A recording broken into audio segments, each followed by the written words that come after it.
Alrighty. Excuse me. Alrighty. What's up, you scumbags? Peter Gummer here for video number two. Number two. DOS. For you dumb people at home. Excuse me. Just had something to eat, so bear with me. So, thank you all for watching right here on the Peter Gilmore YouTube wrestling channel, youtube.com/Peter Gilmore for video number two of this great day.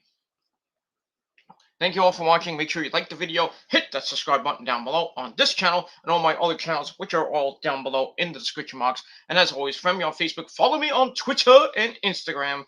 Share this video all over the internet, but most importantly, tap that fucking bell and turn on all my notifications so you never ever, and I mean ever, miss an upload. If you do, well, you suck. And that's all I gotta say about that. So, like the video, dislike the video, you fucking trolls, because that's all you can do. But if you're new to the channel, like the video, hit that subscribe button on this channel and all my other channels down below as well. And don't forget to follow me on social media, Facebook, Instagram, and Twitter. You know, I'm not on Facebook at the moment because Zuckerberg can suck a fat cock for the next 5 days. That's why I'm not on Facebook, because I got banned. I got put in jail for a week for stupidity. It wasn't even a bullying post, but it is what it is. Zuckerberg can suck my dick. And that's all I gotta say about that. But you can still friend me on Facebook.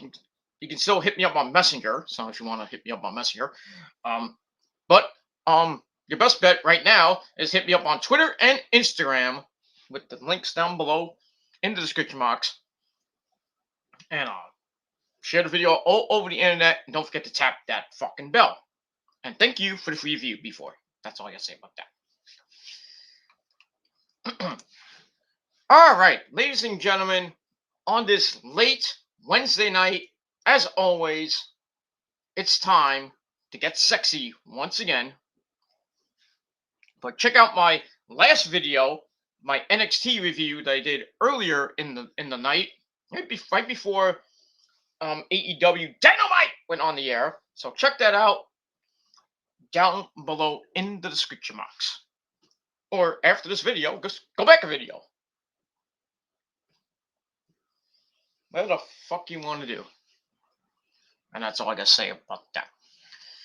Alright, on this late, I'm getting pretty late. Oh, not pretty late, but it's almost 2 o'clock in the morning. I took a nap before, that's why I'm doing this video so late. So if you don't like the late videos, well, fuck you. And that's all I gotta say about that.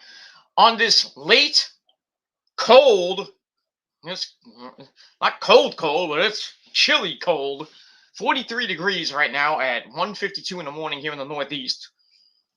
But on this late, cold Wednesday night, or if Wednesday night, November the 3rd, 2021, if you're now watching from somewhere else, it is now November the 4th, 2021. And as of tomorrow, we'll be 3 weeks away from that great holiday called Thanksgiving, where we pig out and eat a lot of turkey and a lot of food, and then proceed to puke it all out on Black Friday, and then go to the stores and beat people up so we can get the PS5 or the Xbox or whatever you're going to get. Fortunately, I don't have to do that. So all I'll be doing for Thanksgiving is probably eating turkey probably with my parents, maybe Rosa, I don't know. And then watching football all day. Well, not most of the day. Probably watch the first game, most of the first game here, and then watch the second game and the Thursday night game at my parents' house with my pops. Well, Rosa and my mom and maybe my sister, she's there. just talk amongst themselves. That's it. I'm not gonna watch Impact because Impact's probably not gonna be on Thanksgiving, but we'll see. So I'm probably just watching football or Fox News or something, and with my pops, and then that's it. And then like after that, come home, and just come home and probably go to sleep, and then get ready for Black Friday, which really I'm not doing anything. I don't have to do anything on Black Friday, but we'll see. We'll see what happens with that. Probably just take Thanksgiving weekend off and like not even do anything. Well, Black Friday. Black Friday is the day that the new Black Label Society's CD comes out. But I mean, I'm probably just gonna. I wanted to get the official CD, but I'm just gonna download it that day. So instead of wasting 25 bucks if I go to Best Buy or I order it from Amazon or off the Black Label Society website, I get to download on Spotify the entire album for free, fuckers. That's the best way to get your CDs and stuff. But if you want the physical copy, go ahead, knock yourself out. That's pretty much it. And then the only thing I'm going to be doing on Black Friday is probably waiting for SmackDown and Rampage to go on the air. And then that Saturday, not doing anything. That Sunday, probably be watching football. And Cyber Monday, probably not doing anything. Which is the end of yeah. That's the Sunday. The Sunday after Thanksgiving, starts Hanukkah for all you Jewish people out there. Well, it's Monday, but Sunday night, and the first official night is Monday. So we got that, and then we start the month of December, which is the greatest month of them all, and start counting down the days to my birthday, which as of this recording is 7 weeks from Friday. So that's it. As I get another year older, and not any wiser, but it is what it is. And you guys, if you for all my faithful subs, my true subs, want to get me anything, then hit me up with a DM. Maybe I'll tell you what I want. Besides money, of course, but not e-begging. I'm not e-begging. So if you want to send me $1 million, go ahead. I'll take a check. I'll take a check or a money order or whatever. But I digress. But we'll see what happens between now and Christmas. So about 7 weeks away from Christmas and my birthday and then Christmas. So, but that's it. So we'll move on from there. We've got a lot of stuff going on between now and then. So 3 weeks away from Thanksgiving and then 7 weeks away from Christmas. So start thinking about what you're gonna get for Christmas, because right after Thanksgiving, the holiday season begins, and it's gonna hopefully be a good one. A lot of people are gonna go to Macy's and all the stores and go see Santa and everything.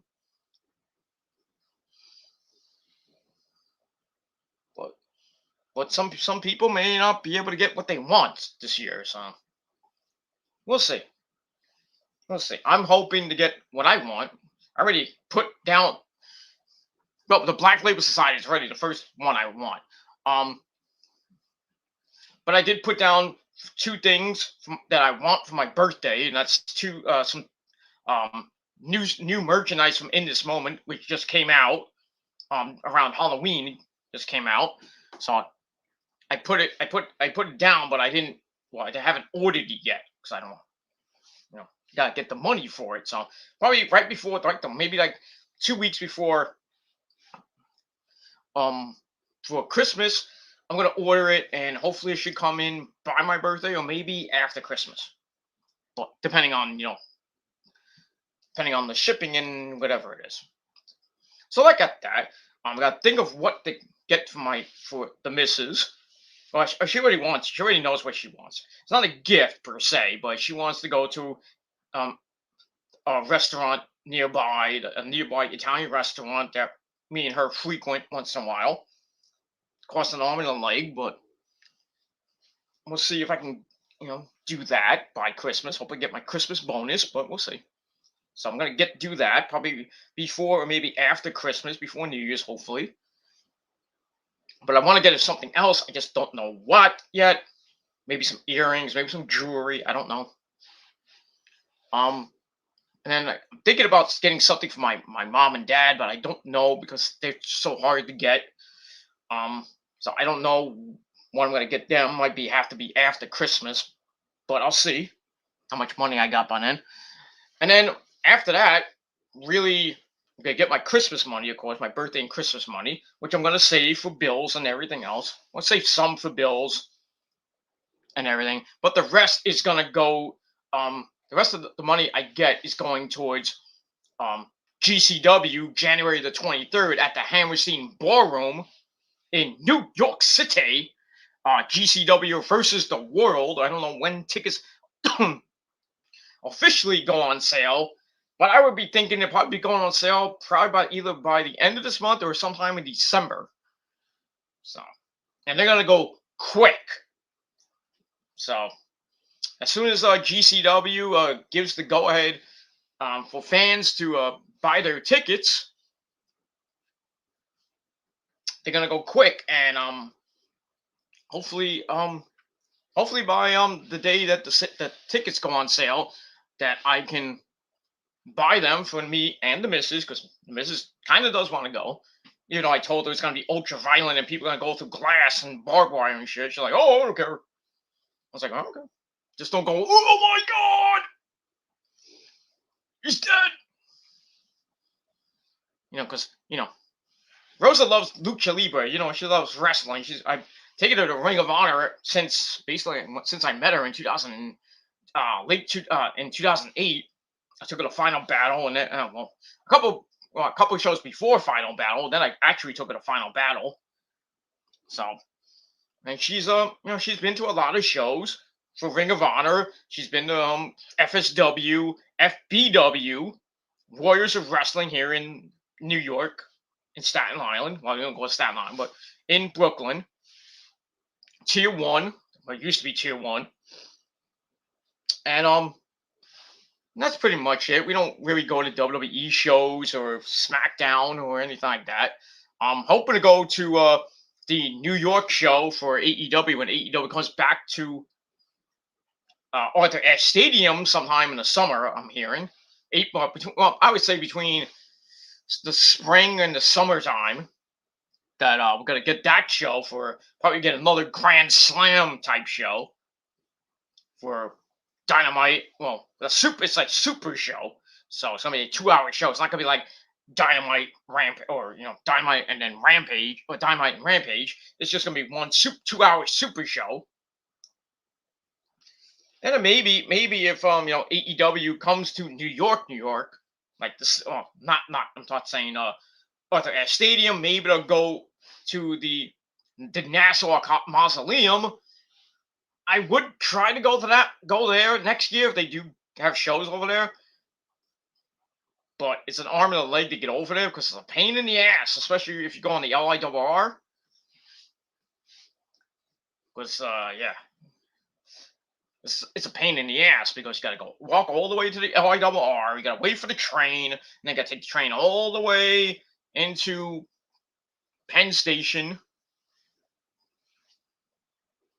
Or maybe you can try to take it to, if you live in Brooklyn, you can try to take it to Brooklyn and then take a regular train to wherever you live. And I would have to do that. Or take it to 34th Street, take the train, and then take it to where I get off, and then take a cab home or get an Uber. But it's just a pain in the ass going to Long Island and back. So it is what it's like going to the PNC or the Starland Ballroom, which me and the missus may go back to next year if In This Moment comes around, or Slipknot, or New Year's Day, or Zach Wild. Well, Zach Wild was supposed to do a show this Sunday. Sucks. I'm not going. Sucks because I just paid my bills and I don't have the money to go to the concert. So even by myself, so I'm gonna miss out on seeing Zach. Not the first time I missed him, but you know, bills come first, other than concerts. So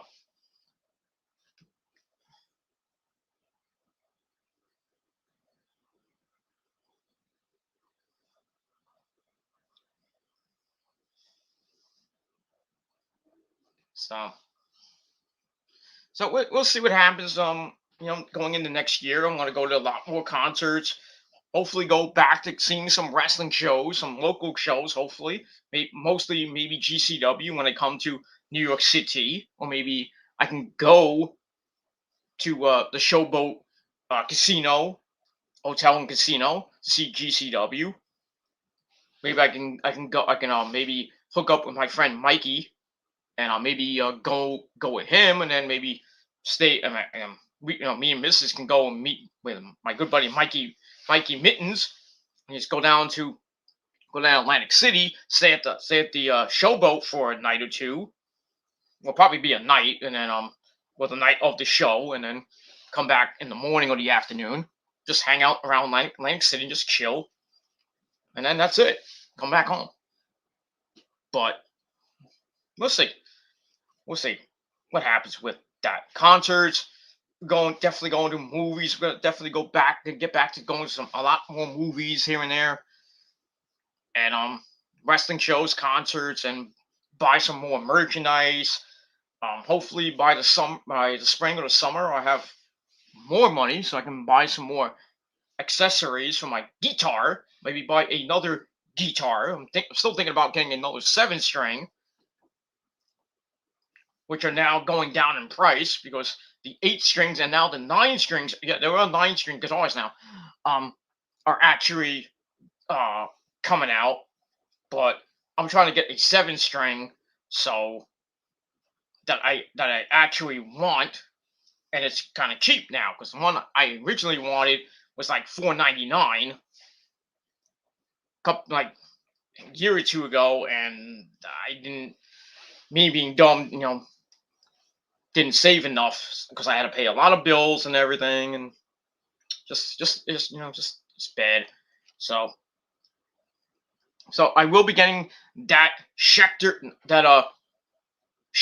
7 string guitar. That it's the one that my good buddy Chris Howarth used to play. He doesn't play it no more.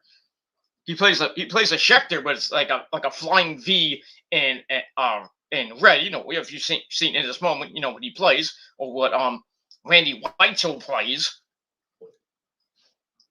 but he has a different design on his guitar. But in any event, those guitars are a lot of money, so there's no way I can actually get one of those unless I like save up uh $2,000 in like a month or something like that. That's not probably not gonna happen, but we'll see. But I'm probably gonna just get a regular, old school version of the Chris Howarth guitar, the white Schecter in this moment guitar, which is last time I saw it was $199.99 plus tax and everything.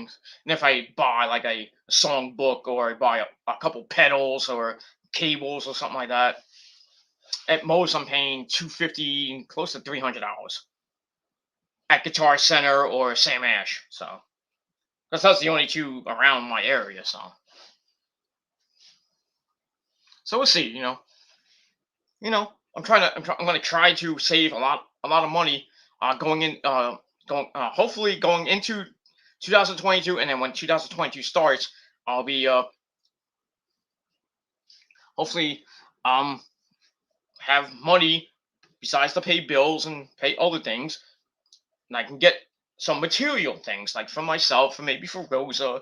I could fix up some of my house here because it's kind of not the greatest house, but it's kind of messy. So I want to kind of fix up the house, maybe repaint some things, and get new things that I want from that. And yeah, and that's pretty much it.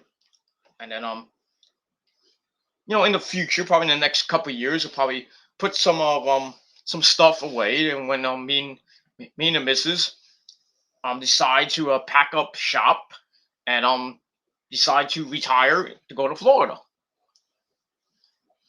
you know, and we'll see what happens with that because I am gonna be moving to Florida. I just don't know when. It could be the next 3 years. It could happen. It could be the next 5 years, 10 years. I mean, we'll see. I mean, I would hate to move to Florida and then, my parents who are going to be in their 80s are going to, going to have to go back and forth from Florida to here in New York and everything to check on them because, they're not getting any younger. And my mom, both of them they're in right now they're in good health, but they still got their problems and everything. My dad's coming off um prostate cancer surgery and all that. That was a couple years ago. Gallbladder surgery. My mom's got fibromyalgia and some other ailments going, but they're doing very well now. My dad might be getting surgery on his knee, which is not good, because he's got diabetes. So yeah, so if I do go to Florida, I'm hoping that my parents are still strong, and then I want to bring them to Florida with us, but I don't think that both of them will come down with us, so it's gonna suck. So and plus, like I said, they're gonna be in their in their 80s, mid some close to mid 80s, and then I got to worry about what might happen. If they get really sick, and might have to put them in a nursing home or bring them to Florida somehow, and maybe have them live with me and Rosa until they unfortunately pass. It's gonna hurt, and then I don't know what I'm gonna do with their house. I don't know if I'm gonna sell it or what I'm gonna do with that. And then as far as Casa del Gilmore, well, that's gonna be probably torn down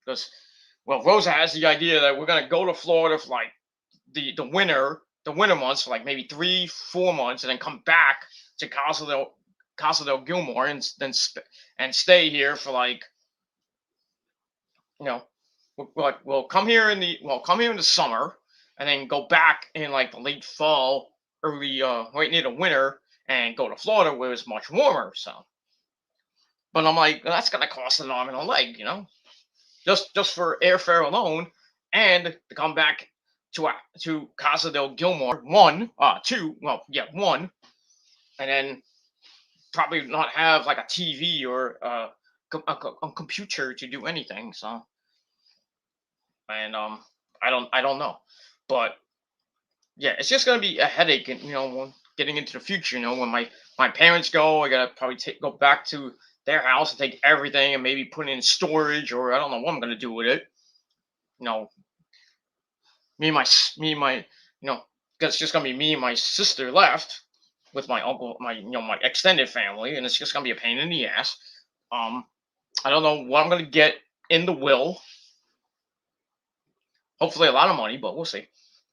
And then I gotta worry about what I'm gonna do with the house because I'm gonna have to um, probably keep this house around and somehow continue to pay for the electricity and everything because I'm gonna be living here while my parents go and everything. I gotta go almost every day down to the house and take whatever I gotta take, put it in storage or put it somewhere, and then get the furniture out unless and 'cause I don't know what I'm gonna do with the house or with their house and what's gonna happen. I might sell it to another owner, and then they'll own it, and then they can give me money for paying for the house and everything because you know my parents own it, but I could just come in and either take that house and just get rid of this house. And I don't know. I just don't know what the I don't know what the future holds right now. I mean, nobody does, but you know, in the next, I would say the next 5 to maybe 15 years is going to be a challenge. Because, like I said, my parents are going to get older. They're going to be, right around 80 or in the, getting close to 90. But in 15 years, they'll be close to 90. So I'm hoping to have, 15 years left with them before they pass. And then when they pass, I'm going to be a humongous emotional wreck. And yeah, you too. And I don't know what's going to happen with me besides living in Florida with the missus and her my stepdaughter and her daughter and our grandson who's gonna be older. His birthday's actually next week, so he's gonna be 5 years old. So that's gonna be cool. That's cool and everything. Wish we were going to see him, but we're not going. So, but eventually when we do move to Florida, we'll probably see him almost all the time. And yeah, but I don't know. We'll see what happens. We don't know what the future holds. We don't even know what tomorrow is gonna bring. So, but we'll see. I'll see. I got a lot of plans for the future, but I just don't know if they're gonna actually come to pass. And that's pretty much all I gotta say about that. Anyway, enough jibber jabber on the. It's 2:15 in the morning. I think we got to get to this review before we fall asleep for a Wednesday night, and that's that. All right. Hope you had a great Wednesday. Don't forget to check out my NXT review from early in the day, and that's all good and dandy. And we talked a little bit about politics today with the man in Virginia, Youngkin, getting the win as governor of Virginia. So we got that, and it is now official in New Jersey, good old New Jersey, that our good buddy Phil Murphy has won the election. Well, re-election. I think it's re-election, and he will continue on as I believe governor of New Jersey, and that's pretty cool.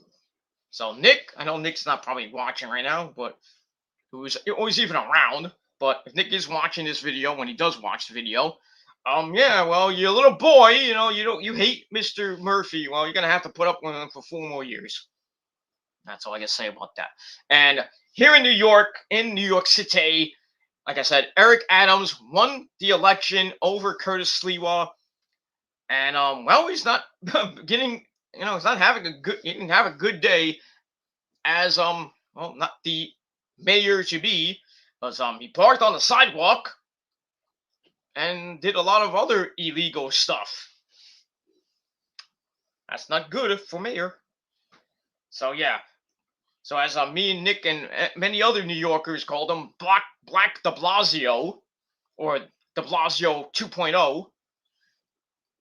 Yeah, when he gets officially put in January, the shitstorm is going to begin here in New York City, because a lot of New Yorkers want him out already. He's not even a mayor yet. They want him out. I don't blame him. Because basically what he wants to do is keep the mandates and do everything that de Blasio did. And de Blasio wants to run for governor in a couple of years. That's not going to be good, and nobody wants to see that. I certainly don't. So probably be de Blasio going against the governor of New York now. I think her name is Kathy Hochul. So, yeah, so probably see de Blasio and Hochul go at it, and God forbid de Blasio wins and makes New York even more boring. And then everybody's going to leave New York because, we got a crappy mayor in Eric Adams, or it depends on what he does. We don't know yet, but we don't know. He could, be de Blasio 2.0. We don't know. We got de Blasio 2.0, and then we got de Blasio 1.0 as the governor with more power. So New York's going to turn into a shit state. Right? Well, New York City is going to probably be the worst city in the world now, when it used to be the greatest city in the world. Not going to be so great if those two guys are there. Right now, it's not going to be great with Eric Adams there, because crime's going to go up everywhere, especially with the subways and everything, and the buses and everything. So just crime is going to go up, and just New York City is not going to be fun anymore. That's why I don't go to the city that much. Not much, but as much as I used to. But the only time I do go is right around this time. It's usually around holiday time, when the Macy's thanks. I don't go to the Macy's Thanksgiving parade, but I go to Macy's to see the windows and everything. To go to Bloomingdale's to see the windows and everything. I'll just walk around during that time, and then late, well, after right around by my birthday, or a little bit after Christmas, I would try to go to the Radio City Christmas tree just to see it, because we couldn't really see it last year, because you got to pay like a lot, like $5 or something like that, just to see it, and you can only stand it for 5 minutes. This year, I don't know. Depending on what this fucking virus is still kind of going around, what happens with that? I mean, the CDC just put out the vaccine for kids 5 to 12 or 5 to 11. I think that's good. 28 million kids in that age range are going to finally get the vaccine. So it kind of looks like we're kind of turning that corner again, and trying to get as many Americans to get the vaccine, so we can control this fucking virus. But still, people are still getting COVID. I mean, it is what it is. The great John Bon Jovi just got it, but he's actually now doing much better now. He's starting to get healthier now. And now what I heard, I think it was yesterday, running back Saquon Barkley of the New York Giants just contracted COVID. So yeah, he's already out, with his ankle injury. So you just gotta stay away from the locker room, and probably just stay home and do some rehab, because I don't know when Barkley's coming back to the Giants. And he's kind of a big part of the team. But I think this is like his second or third season. He's just been injury prone. That's why the Giants are what they are now. They're 2-6 right now, and basically in the basement of near the basement of the NFC East, because the Cowboys are 7-1. Who knew that the Cowboys would be 7-1? But how about them Cowboys? That's it. Cowboys doing great. The Jets actually won a game this past weekend. They're 2-5, because they had that bye week. So they're 2-5, and they play tomorrow. Actually, later tonight, or tomorrow night, in Indianapolis against the Dolphins. So we'll see what happens with that. And as far as the Giants go, they're at home against the Raiders, and then they got the bye week next week. And then the Niners are good Niners. My Niners got a home game against a division rival, the Arizona Cardinals, who are 7-1. And that's a big game for the Niners. They gotta get a win, gotta get another win, and try to get back into the division. I mean, they're 4 games out of a playoff spot. Well, the first playoff spot right now. They're 3-4. Hopefully they can win on Sunday at home, because they haven't won at home all year. They're 0-3 at home, which is not good at the moment. But 0-2 in the division, because they lost to Seattle, then they lost to Arizona, and then they play Arizona again this Sunday. Then next Monday they play in Los Angeles against the Rams. Then after that, the week of Thanksgiving, they got a semi-easy game at home against the Jaguars. And then after that, I think they play Minnesota, or the Bengals. and then they got Atlanta. Then they got Seattle again. They got the Rams again at the end of the season. So they got 9 games left. So I'm hoping they can go at least 7-2, 6-3, maybe be 6-3 or 7-2 would be nice. Maybe the other teams can fall out and the Niners can come in and somehow sneak into the playoffs. But it's only right now, as of tomorrow, it's going to be week 9 in the NFL, in the league where they play for pay. So we got week 9, and then we got 9 weeks more of that because it's an 18-week season. So we're getting there. We're getting to the the holiday games, the Thanksgiving games, and then after that we get into December. You got December games. We got Saturday games. We got a couple of Christmas games, and I think some New Year's Day games. New Year's Eve. Well, not New Year's Eve because New Year's Eve's on Friday. But yeah, we got some games on New Year's Day that might happen, and then January 2nd. And then the week after that is the final game of the regular season on January the 9th. And then the playoffs start that week. The wildcard games and the wildcard division series the wildcard playoffs begin that week, and then the division series, division championship, and then the AFC and NFC championship are right near the end of January. Then a week or two after that is the Super Bowl, which I think is February the 13th. I think February the 6th or February the 13th, and I think it's in New Orleans. I think, or Atlanta. I forget where it is next year. But we got a lot of time between now and then, so we'll get there. We're gonna get there eventually. So that's that. And baseball has ended.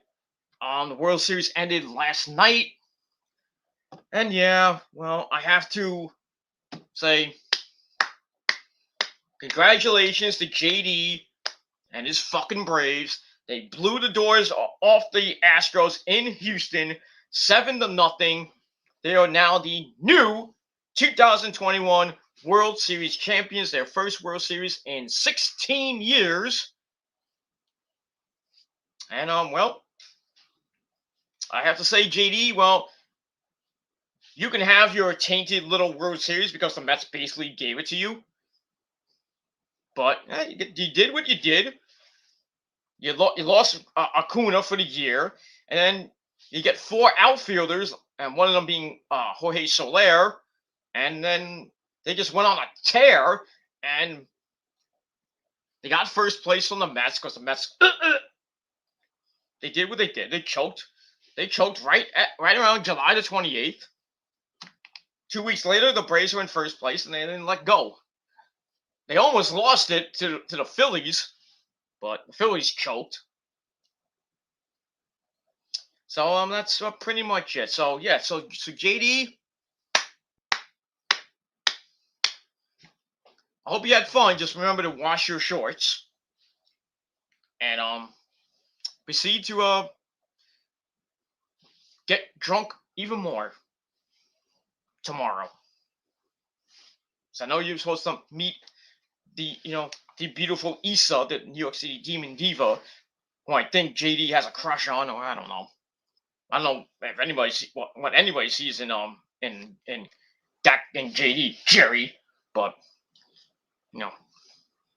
I don't know what anybody sees in him. He's a New Yorker that likes Atlanta. Go figure that one out.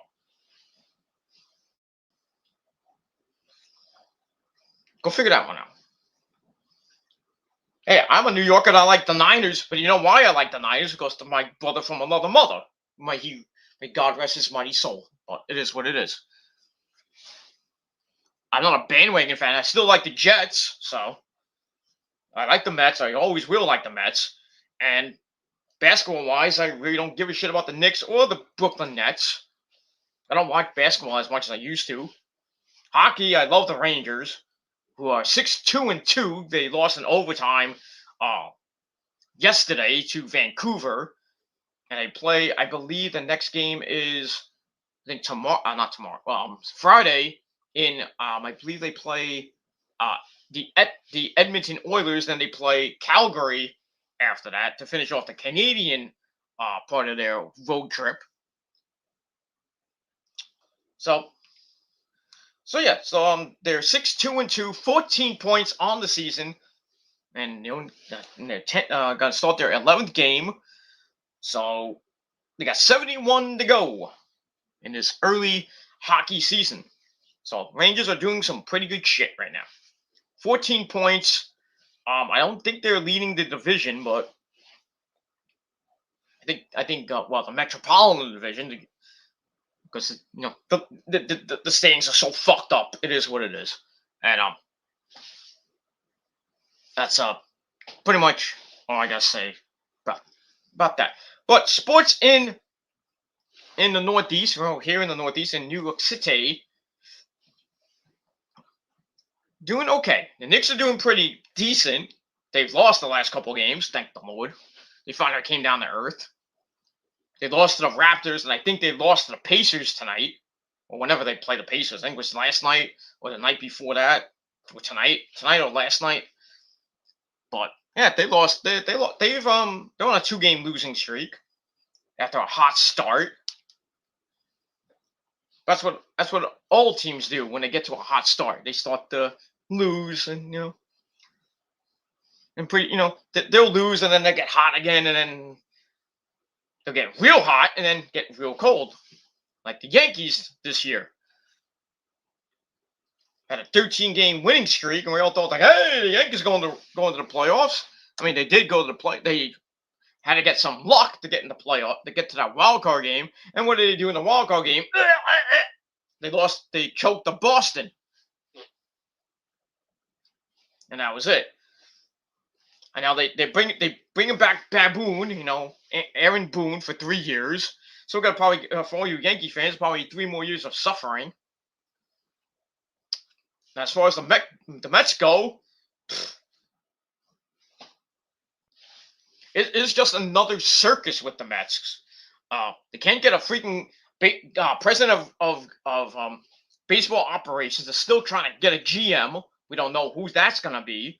They're looking at that woman from Boston, but like everybody they try to talk to is like, we don't want to talk to you. They spurn the Mets, and then everybody's like, oh, the Mets can't get a freaking GM, and they can't get this, they can't get a manager. And now that the World Series is over, they're gonna have to sign some people, because I think as of Sunday they have to give qualifying offers to Conforto and Thor, Noah Syndergaard, and the qualifying offer is, I think, $18.4 million. Syndergaard said he'll take it. Conforto wants more money, obviously, so I think he's gonna take the qualifying offer. And then we'll see what the Mets do in the offseason. They re-signed Baez for a ton of money, and if they can get more, maybe another bat or two like Carlos Correa or Nick Castellanos, or maybe get another pitcher. I don't know who's out there at the moment, but no, they're not going to get that guy from the Dodgers, Bauer, or whatever his name is. No, I think his name is Bauer. The guy that had that sexual case, and then they basically blacklisted him, and you're out for the season. You're out. We don't want you here. So basically, didn't pitch for the Dodgers that much in the second half. So we don't want him. Get him out. But I don't know if the Mets are going to get another pitcher, or we're going to just go with what they got. DeGrom, Syndergaard, Walker, maybe Cookie Carrasco, but I really don't want him. Maybe the fifth starter be David Peterson, or if they re-sign Stroman, who may be going back to Toronto at this point, but we don't know. So a lot of questions in the offseason for the Mets and the Yankees as well. but they got a lot of time between now and basically February the 15th or 16th, right after Valentine's Day, pitchers and catchers report, and then after that, the spring training games start, and then after that, the boys of summer are back in late March, at the end of March actually. It's when the Mets and Yankees come back, and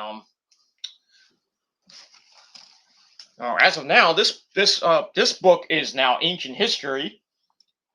So I'm about to throw it out, so I don't need it anymore. Baseball's over. I have my football book, which is where's my football book? My football book somewhere. I think it's somewhere. I'll find it.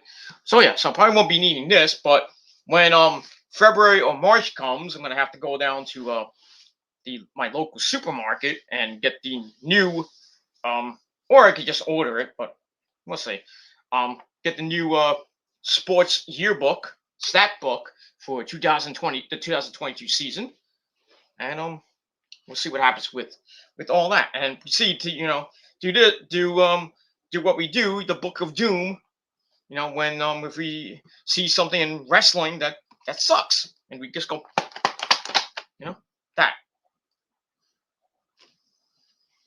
But we'll see what happens with that. All right, I talked way more than enough. It's like 2:34 in the morning. I'm tired.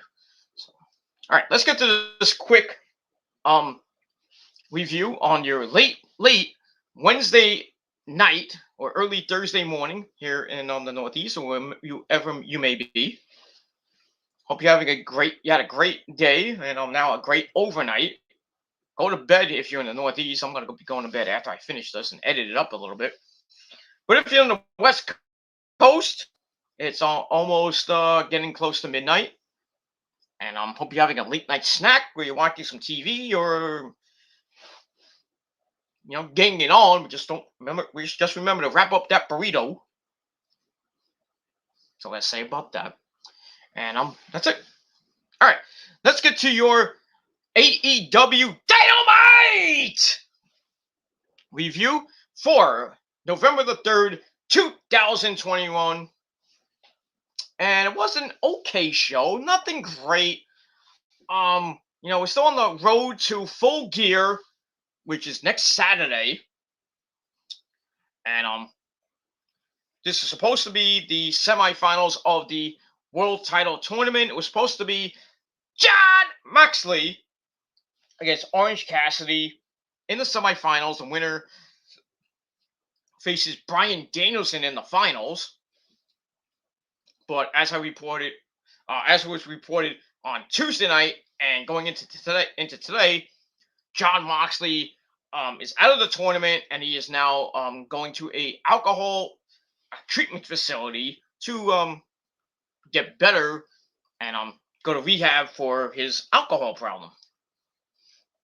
His wife Renee Paquette, Renee Young, for we don't know, we know her. Renee Young, Punk, Mick Foley, and Tony Khan, and all the others around the wrestling world have come out and are in support of Jon going to rehab, getting help that he needs,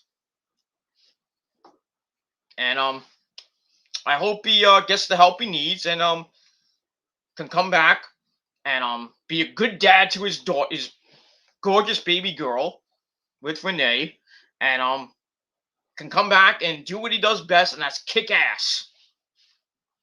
And that's pretty much it.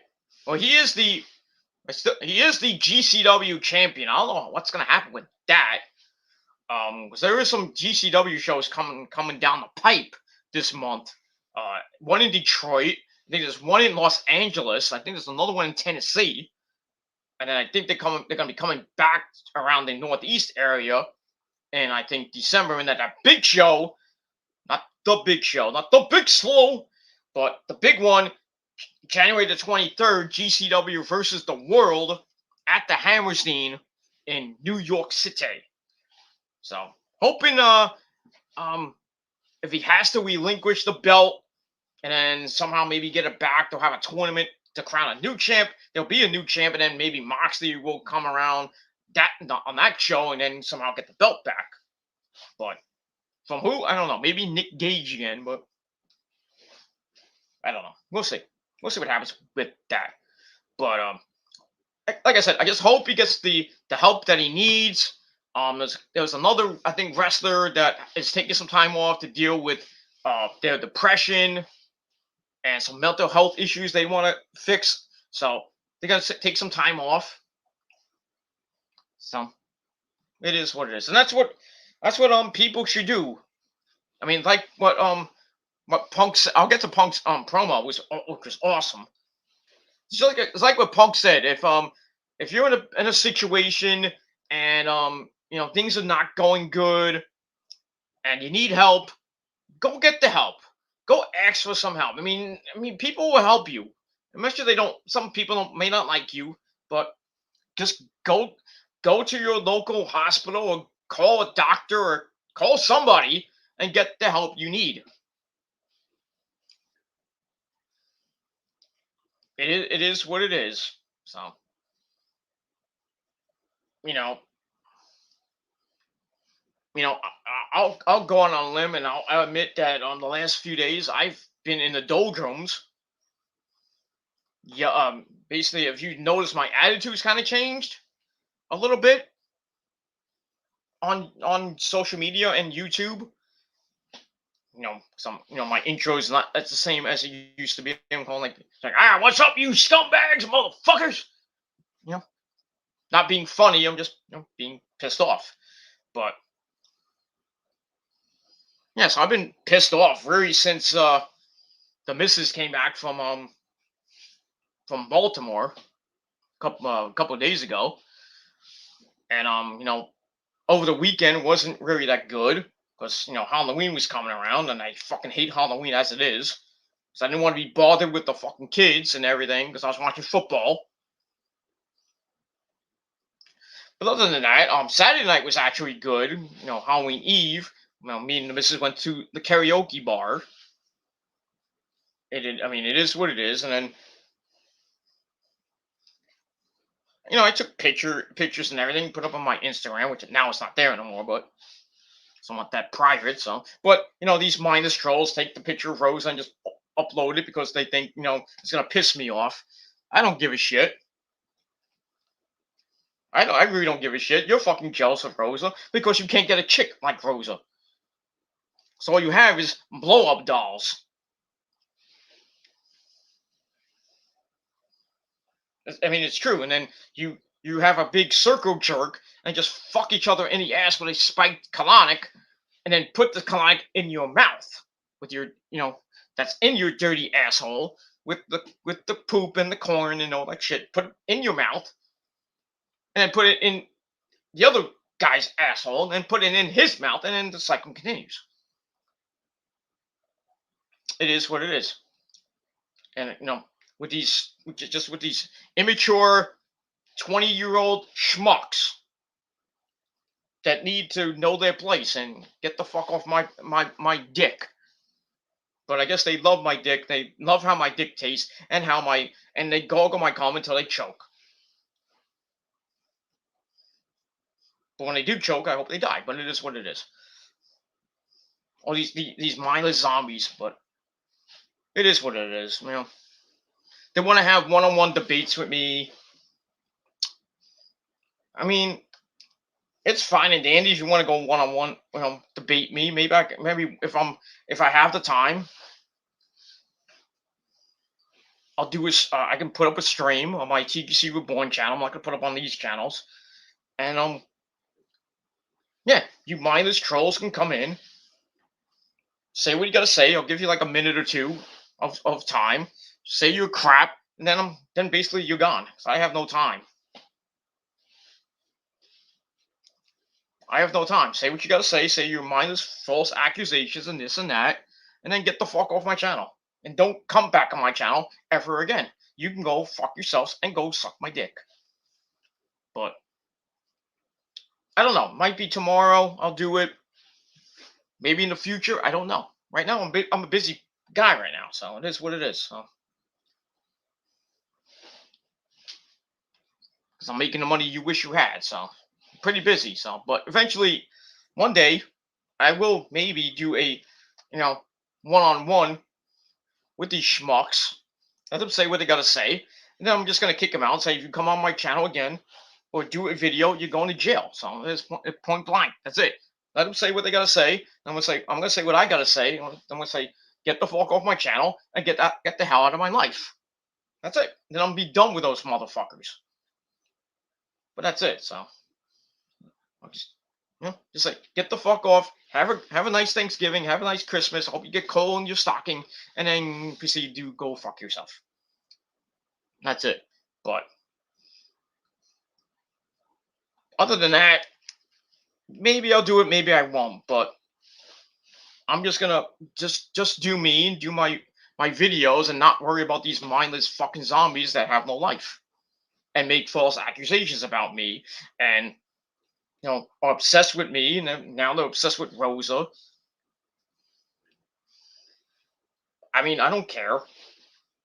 Call her Shrek and play Who Let the Dogs Out, and make fun of her age and make all this crap.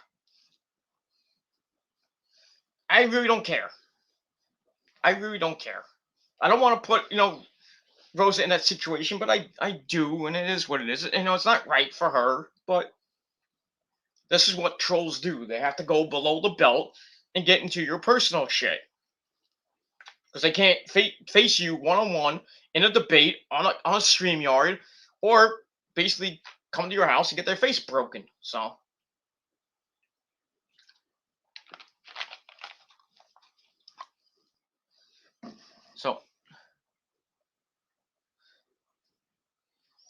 yeah, pick my nose.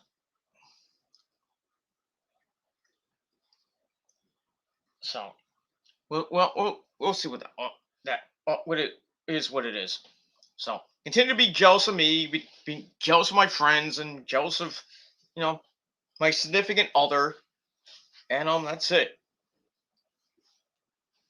So eventually, because eventually those videos are gonna go down. So you can put them up on other channels. Nobody's gonna care because nobody's gonna watch. Because, from here on out, me and my friends are just gonna say bye bye, so long, farewell to you motherfuckers. But you can always come on my channel, leave a dislike, come in with your 650 million fake accounts, say what you gotta say, do what you gotta do, and that's it. You're gone. You're gonna be blocked, and if you don't like it, then too fucking bad. And that's it. I got no time for you motherfuckers anymore. So, because like I said, I'm not gonna be on YouTube that much in the future because of my job and everything, because I'm so busy. But everybody's like, oh, you're on YouTube 24/7, 365. No, I'm not. I take breaks. I gotta work, so I'm not on YouTube a lot. I check my notifications every once in a while, but I'm doing my work in between time. And then when I go on lunch, check my notifications, check YouTube, see what's going on YouTube. There's like a news story that comes out in the world of wrestling or music or whatever. Just check it out. And that's it. Then I go back to work, and then I finish work, and then I come home, have my lunch, or come home and do what I got to do, and then I'll be on YouTube for the rest of the night. But I take breaks. I'm not gonna be on for like 12 straight hours or anything like that. So fuck you if you think I'm on here all day, every day. You have no proof. So among the other proof that you don't have, and make your false accusations, that I'm a pedophile and I'm this and that, when I already proved I'm not once, in 2 situations, and I get a free pass. And if you don't like it, you say it's a lie, you say it's irrelevant, you don't have a free pass, then you can go fuck yourselves. Because you're not going to turn my friends against me.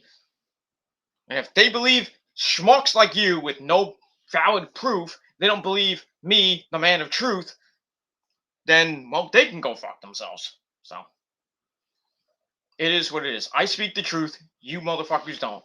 I provide proof. You motherfuckers don't. And that's that. All right.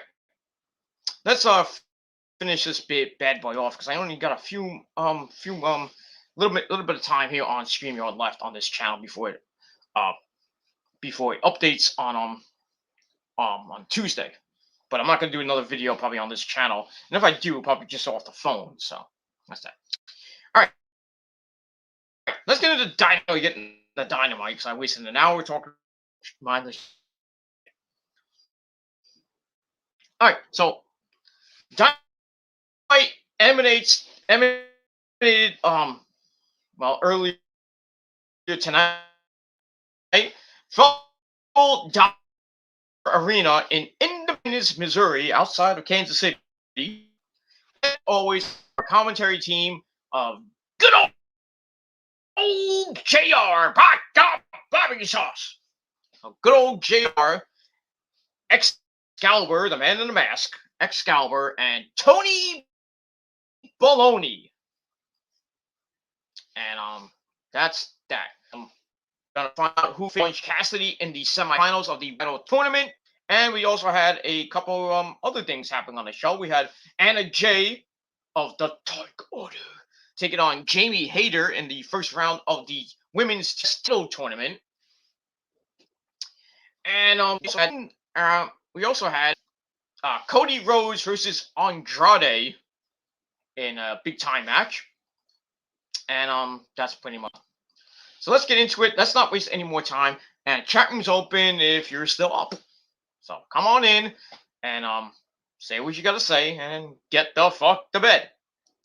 And that's it. Alright. Okay, let me get notes all set up.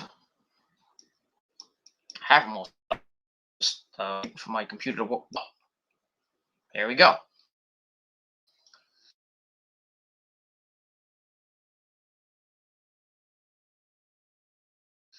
Alright.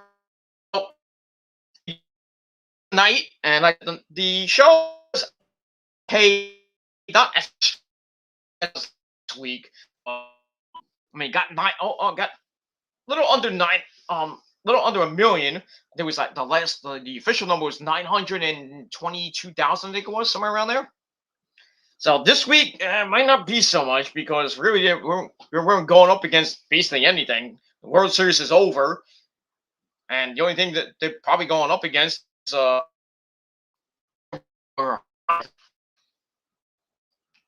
But anyway, it was still a decent show. So we begin with opening against the pyro goes off. It's Wednesday night, and you know what that means. So we start off the show with our first match. I don't know why this was the first match. It should have been later in the card, but later in the show, not the card. Later in the show.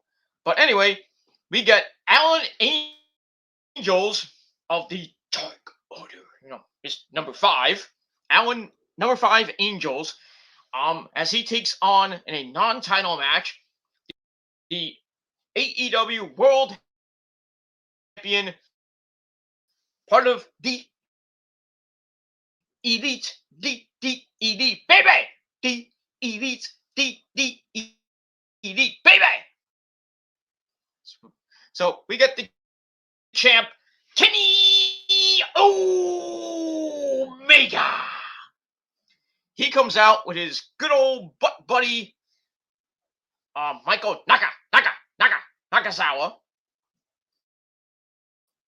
I don't know why he doesn't come out with Don Callis anymore. I mean, what's going on with Don Callis these days?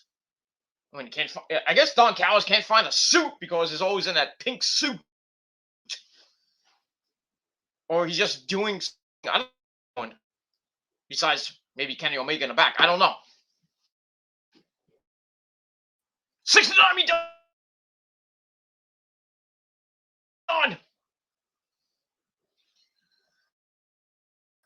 I don't know what's going on with Don Callis these days. Either he's helping out in the back, or he's doing something maybe in Japan or I don't know. But anyway, Kenny comes out with Nakamura to face Al Angels. I think they fought before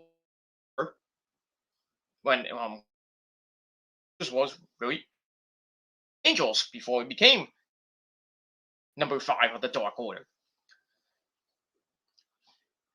All right, so it's not title match.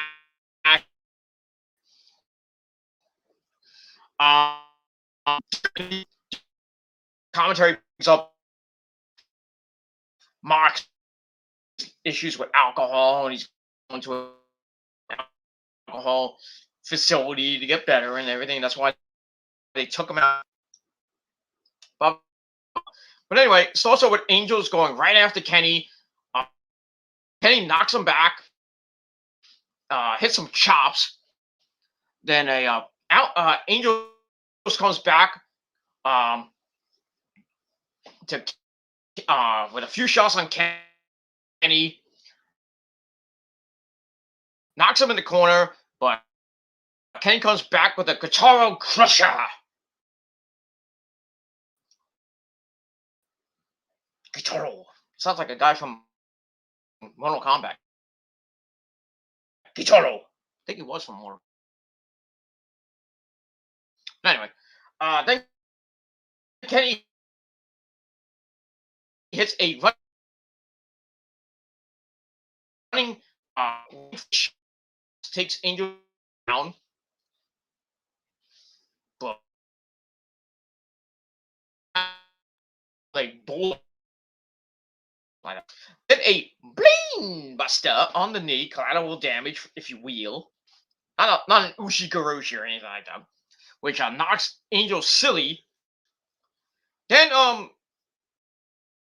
Kenny looks to end it with a V trigger, and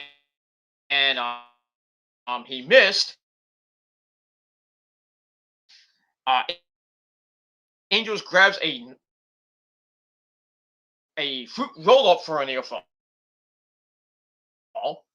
This side dodge, not gonna. It's a bear. Okay. Then line from the 8 staggers Kenny again. Then he goes a middle rope moonsault, drops Kenny on the floor, and then a high cross body gets a near fall as they get back inside. So Angels gets a little bit of offense in, a little flurry of offense. But Kenny comes back with a sit-out powerbomb for a near fall. He's like, I can't put this chopper away.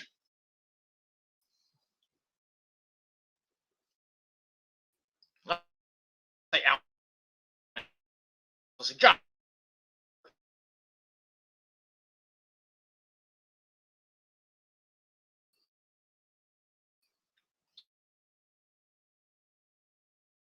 Just saying.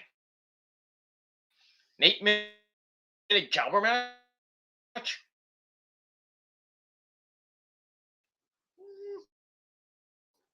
I don't know.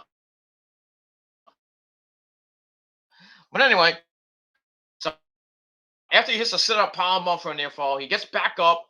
They go back and forth. Kenny tries for a one-winged angel. It gets countered into a sunset flip for a near fall. But then Kenny gets up, hits the V trigger, which gets another near fall. So Kenny's like, fuck this, man. Fuck this. We're fucking ending this match. He follows it up with not one. And Kenny just goes for the pin. 1, 2, 3. Kenny Omega gets a warm-up type match win in just under 8 minutes. But still, it was a pretty decent match for what it was. And I gave it 3 out of 5 stars. So, Kenny looks like he's ready. Adam Page, and they'll have a face-to-face next week in the ring, I think, with JR.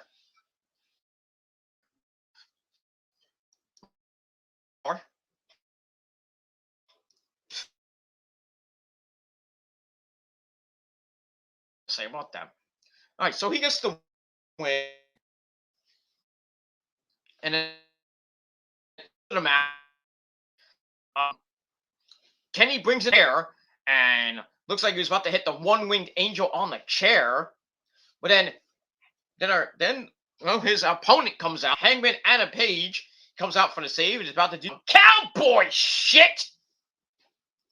So Kenny's like, "Get in here, motherfucker! I'm gonna kick your ass." Takes the chair away, and then Adam Page comes in, looks for the buckshot lariat belt, and Adam Page forgot this, but I'll give her back. There you go. So there's the hype going into face between Kenny and, which is 2 years in the making. So that's that. So we move on from there. Good aftermath. That's that. And a video from our good buddy, the Man in Black. And he is not a happy camper. John has barred him from ringside for the... I don't care. Won't matter. And he talks about Marcus. It wasn't just by one man. Marcus and company killed Julius Caesar. If not, then look it up. And that's that. So kind of the Cody Andrade. And that's that. Probably not gonna have anybody. May do a stream tomorrow after Absolute Thursday stream. I might just do a form.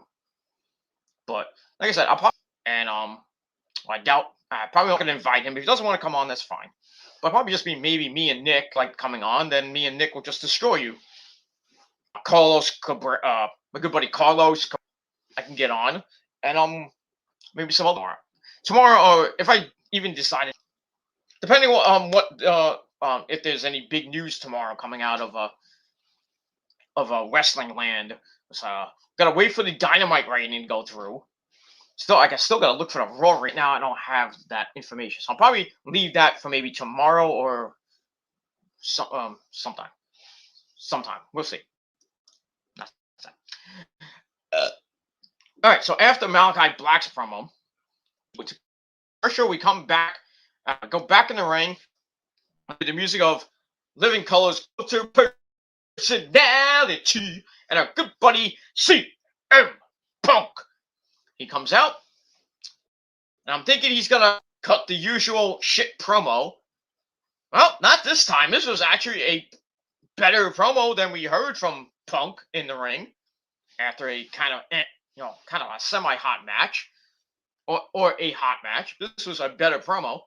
So anyway, he talks about 2 people not being here tonight, but one of them has a valid reason, and the fans start chanting from Moxley, and that's who Punk's going to talk about first. So Punk talks about, it's like, I know how it feels. I know what it feels like to try to go through everything yourself and be a tough guy, dog. Tough guy. Oh, big ups to Hacksaw Jim. Moxley was doing the same thing, and then he realized that he needed some help, which is exactly what he needed to do. And then Punk talks about how there is nothing wrong with asking for help if you need help, and says anyone who needs some help to text or call someone and get some help. That was great. Great opening part of the promo there, Punk. Great way to bring awareness to mental health and get help if you need help.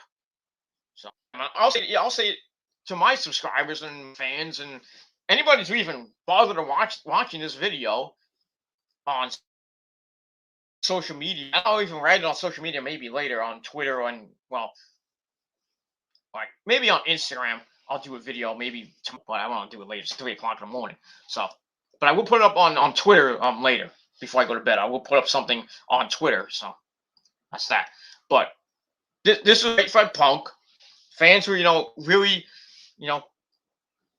they were cheering for Moxley. They want him to get better. The wrestlers that came out and hoping Moxley gets better. And that's that. And Punk did mention that him and Moxley have gone up and kind of fought before and everything. Blah blah blah. And he did some things in his past a few years ago, and he's not proud of. But anyway, without that out of the way, he turns his attention to Eddie Kingston, who's also not in the arena. I wonder why. So the fans will start chanting for Full Gear, because everybody thinks that Punk's going to face Eddie Kingston at Full Gear, which probably is going to happen, but we'll see. So Punk's like, well, maybe that might happen, but we're just down the road from St. Louis for Rampage. We're just live this Friday night, right after SmackDown on Fox. So they're gonna be. He likes the idea of being in St. Louis for Rampage, and basically he hopes that Eddie is there to get an apology from him. So Punk says he was ready to jump to Moxley's spot in the tournament, but thanks to Kingston, that's not gonna happen. Good job there, Eddie.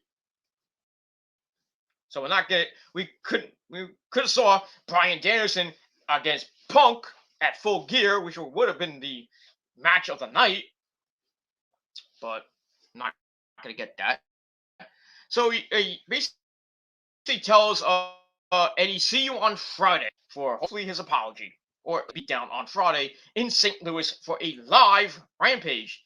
Because Rampage is live this Friday and next Friday for the Go Home show at the Target Center in Minneapolis, Minnesota, and then the next night is Full Gear once again at the Target Center, Minneapolis, and then the Aftermath show is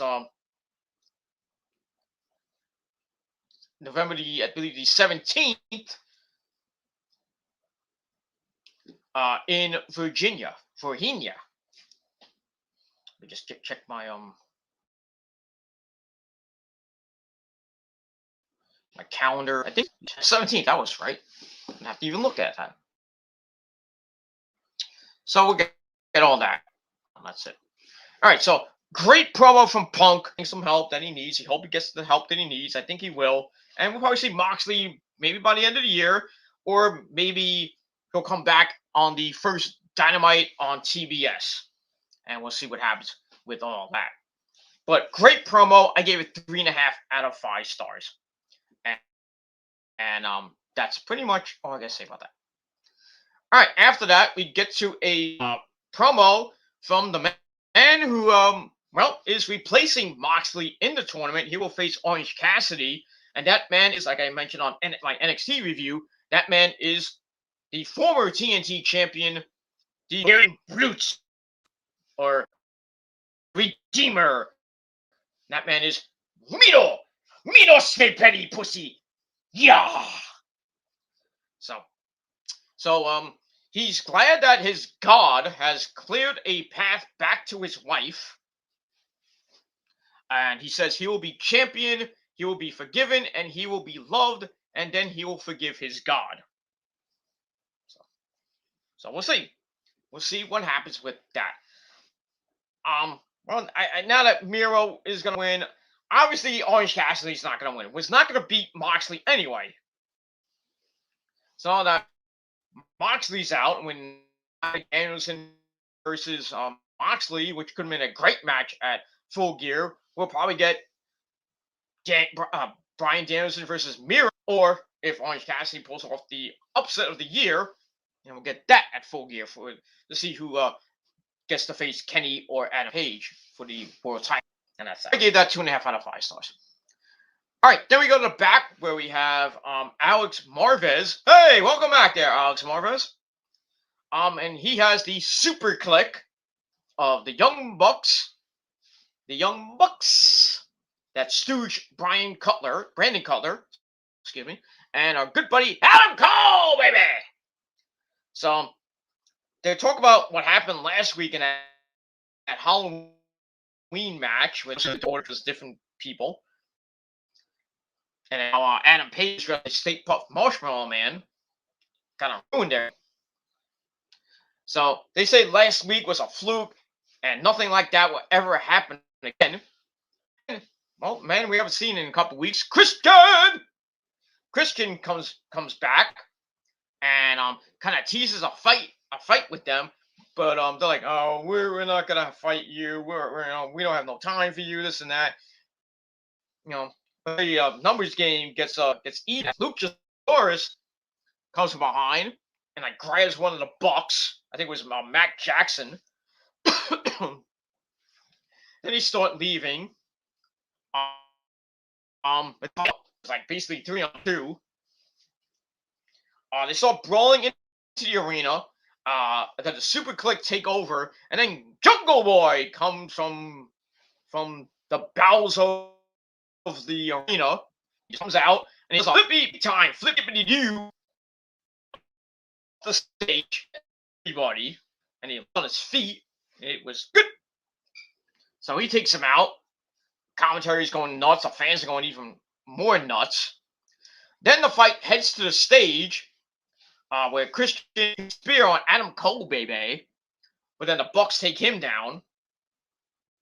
But then Luchasaurus makes a save, and then Jungle Boy comes in and locks the snare trap on Cole, and Cole's kind of like half tapping out, and Tony's like, "Yeah, that's right, you better tap out." Shut up, Schiavone. Shut up, Tony Baloney, before you get your ass kicked by Adam Cole, baby, for trying to hit on Britt Baker for the last 2 years, bastard.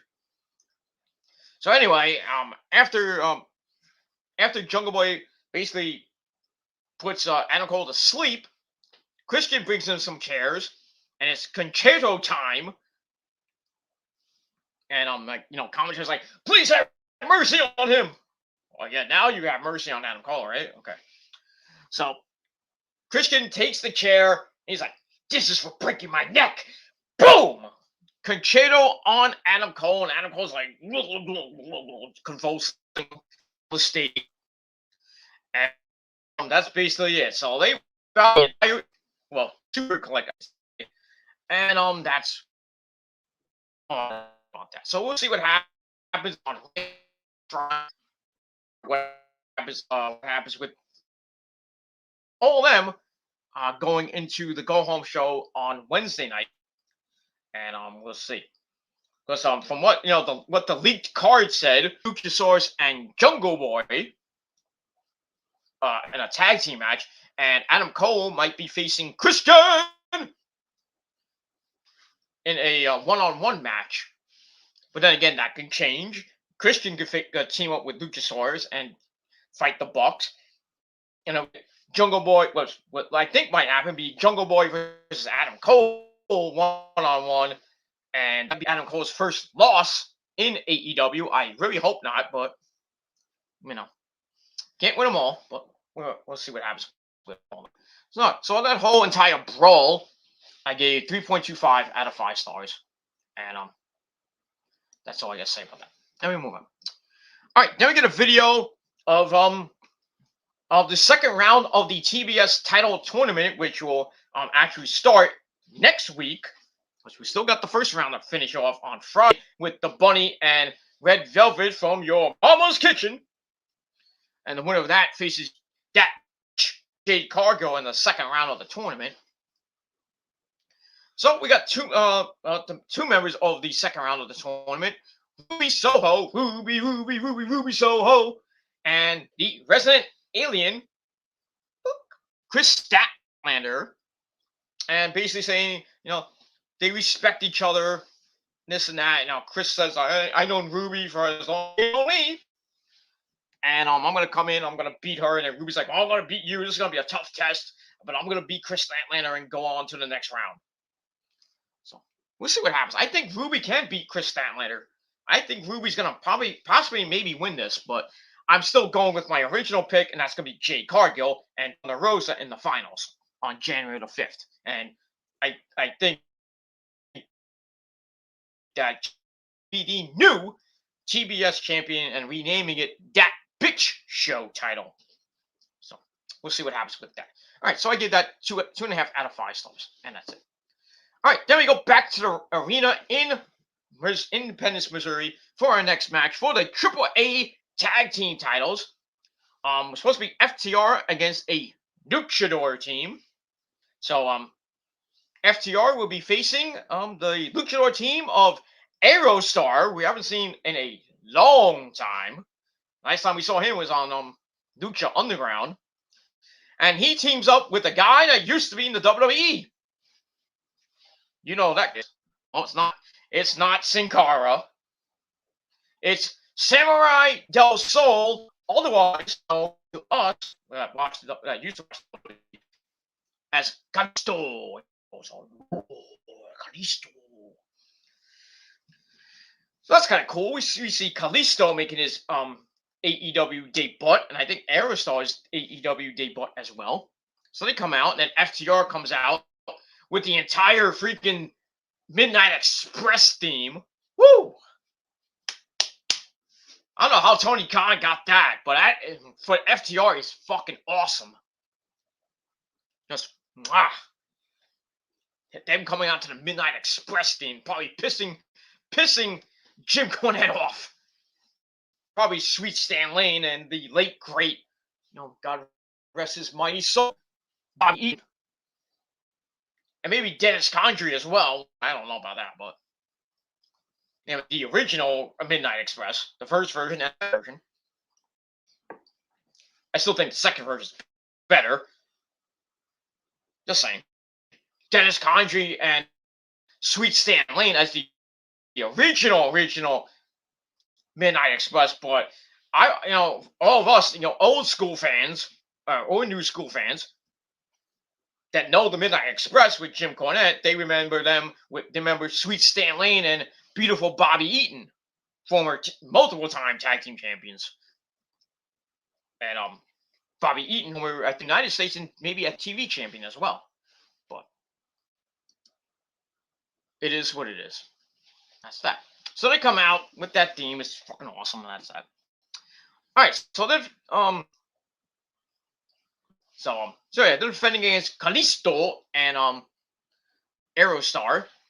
So also with Kalisto. Kalisto starts pretty fast. Some tracks to the outside. They get back in, drop kick, sending them to the outside. Then it's time for some more flippity-dippity-doos. Basically takes them out again. And we didn't see Tully Blanchard at ringside. Not yet, but back elbow, which looked like a moonsault press that kind of didn't go so well. But still hit it. Was effective-ish. All right, then Kalisto comes in as the pace kind of picks back up. He hits a pop-up Hurricane Rana to Dax Hardwood. Then a double cover on the champs. Gets a near fall out of that. Then he hits Salito del Sol, and they're about to win the belts on hits it on Cash Wheeler. Then down sets up a springboard splash for a near fall as Dax Hardwood made the save. Aerostar victory roll and about to win the belt, but Cash Wheeler reversed it and grabs the rope and a handful of underwear.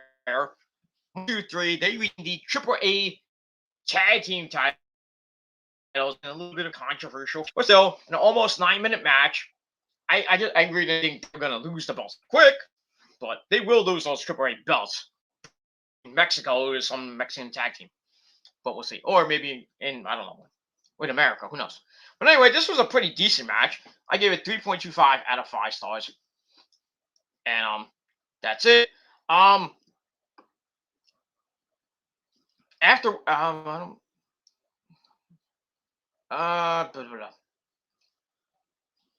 where is it? Hold on. I thought there was something after the match. Oh, it's after the okay. Put it in the part. That's why.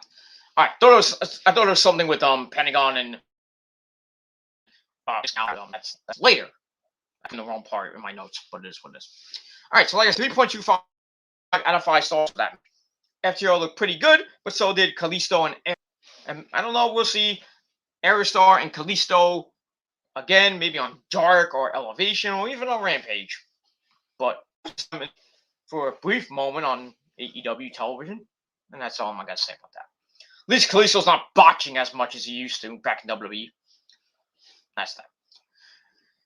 All right, then we get a video of we get not a video, we get a interview with Tony Baloney and his guest, the beautiful winner, 50 win.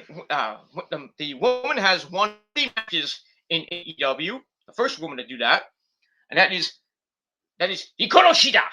Holy Shida! So she's there with her trophy, and Tony's kind of like congratulating her and everything. And then, well, her opponent in the second round of the tournament, the native beast, Nyla Rose and Vicky Guerrero. Excuse me. They come in to interrupt. So basically, Nyla talks about how she Shida before when she was, when Shida was the champ, and Nyla was, and then Shida took the title, and then they had that rematch, and then Shida beat her ass again. So now, and then she talks about their TBS title tournament match coming up next week or the week after that, or whenever that match happens. And Nyla starts laughing. He's like, "Oh, this is gonna be an easy night." That's it. So Shida just like, and they leave, and that's it. So we'll see what happens with them when that match happens. So I gave that 2.5 out of 5 stars. And speaking of Vicky Guerrero, there's a rumor going around that that Vicky Guerrero might become the new manager of FTR. Why? I guess, well, Tully Blanchard's in his 60s, so he's not going to be in AEW much longer as the manager of FTR. So yeah, so Vicky Guerrero is going to be the manager of Nyla Rose, and he's going to be the manager of FTR, which makes no sense, but whatever. She really should be the manager of Nyla Rose and Andrade, because she was with Andrade when he made his debut like a month or two ago.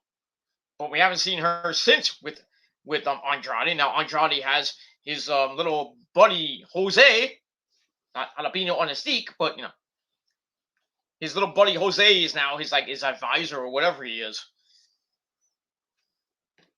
So I don't know. But Vicky Guerrero with FTR, kind of a head scratcher there. But I don't know. Maybe Tully Blanchard's gonna leave FTR, or FTR's just gonna fucking kick him out or something like that, and then Vicky Guerrero gets put in. Like maybe Andrade, because now I think FTR and Andrade kind of teamed up now. And I'll get to that in a minute. So maybe Andrade be like, "Hey, I got a manager for you. Here's Vicky Guerrero. Go knock yourselves out." I don't know. It's kind of weird that Vicky Guerrero will be with FTR. I think FTR is better by themselves. That's just my opinion. And that's pretty much. That's pretty much it. And we move on. All right, so I give the Hikaru Shida, Nyla Rose, Vicky Guerrero went 2.5 out of 5 stars. That's it. All right, then we go back to the arena. We hear the music of Judas by a good friend, Liz Chabayon. Judas in my mind. No, I'm not gonna sing. But the entire inner circle comes out. Jericho, a good buddy, Jake Hager, Santana Ortiz, LAX, and the TNT champion, the Spanish God, Sammy Guevara. So after the fans sing them into the ring, they are about to announce which members of America's top team they will be facing in a 10-man tag team match at Full Gear in a Minnesota street fight. So on cue, America's top team comes out with that fat-faced dipshit himself, Dan Lambert, and Company of the Year come out as well. Scorpio Sky, Ethan Page, Jorge Dos Santos comes out, and Paige Van Zandt, who looked kind of hot. Her husband there, and then a couple other guys were there. So anyway, Robert does what he does, gets the heel heat, insulting Missouri. He's like, "I'm like a dipshit." And then Jericho, Lambert wants to get right to it and basically lists off everyone's credentials. Like, oh, this guy, Jorge Dos Santos, this is blah blah blah, and basically everybody else. So he's like, here's your menu. Pick from the menu, and he gives Aubrey Edwards the contract. which was like an open contract, which I think like they had to sign or something. They already signed it, and then Indy Circle had to sign. So it almost looked like a contract signing. So anyway,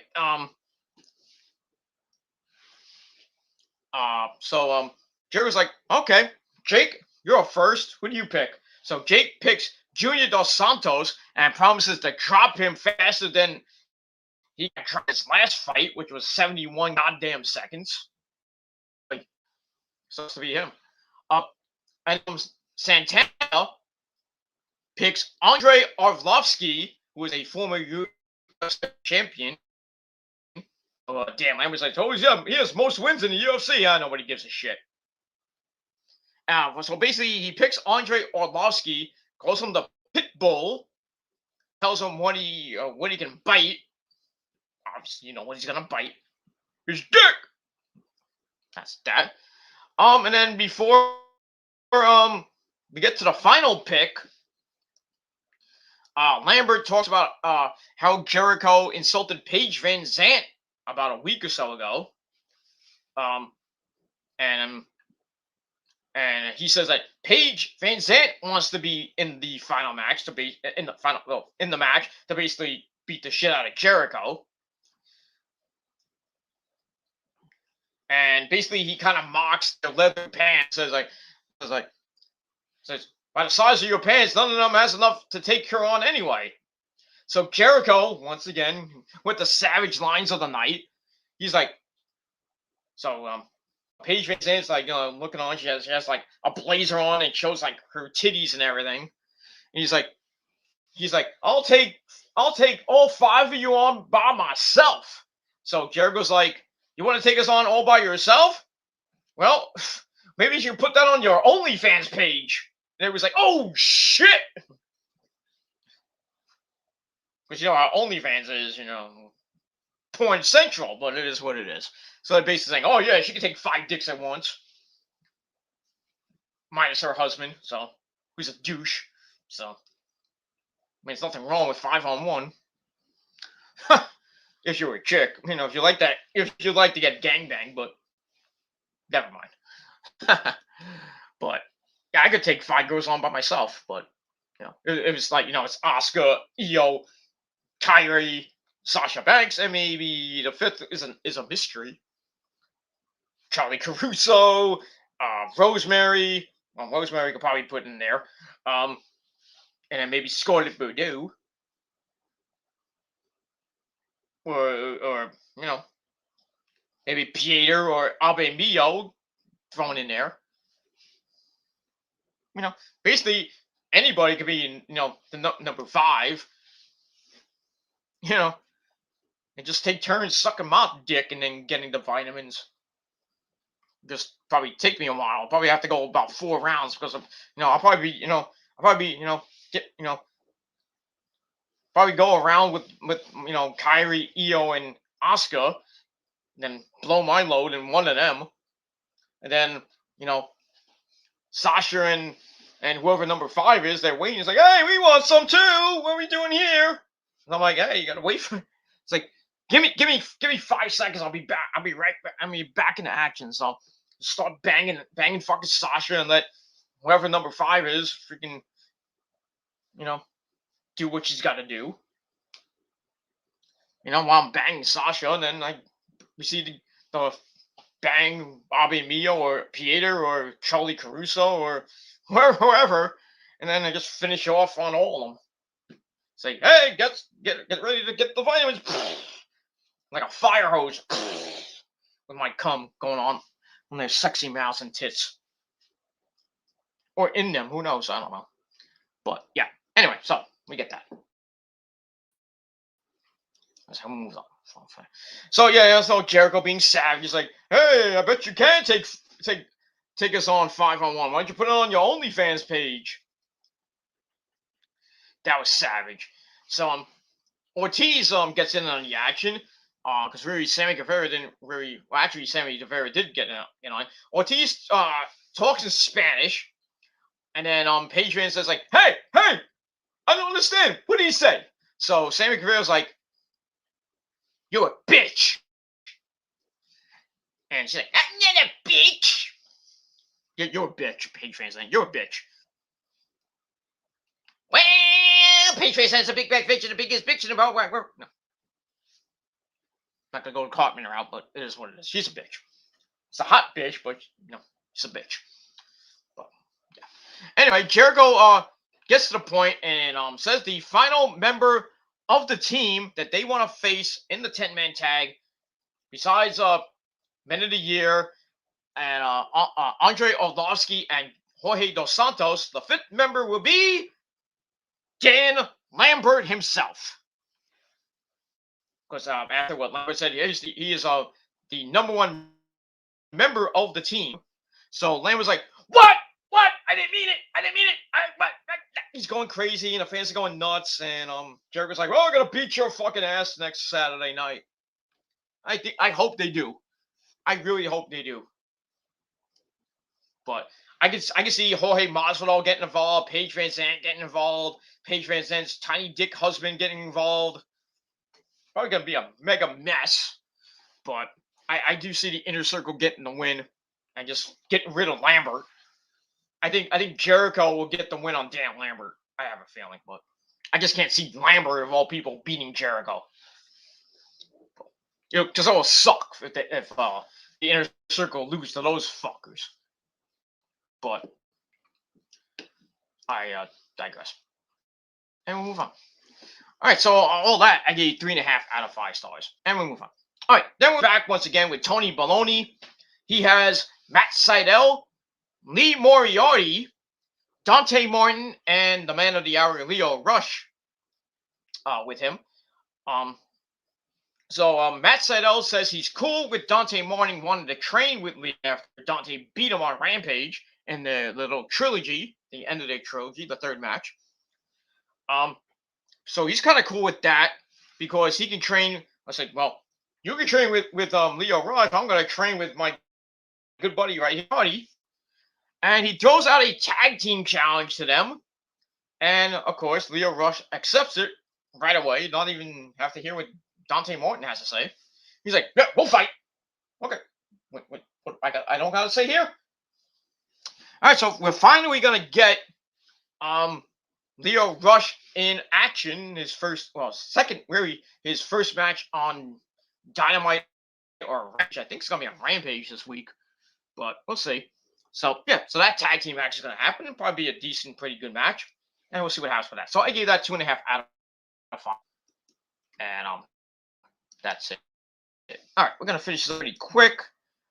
And that's it. All right, after that match, in the first round of the TBS title tournament for the women, we got Jamie Hayter, who came out with Rebel, and the Good Doctor, the AEW Women's World Champion, Dr. Britt Baker, DMD, baby, as she takes on the beautiful Anna Jay of the Dark Order. Match was okay, almost lasted 6 minutes.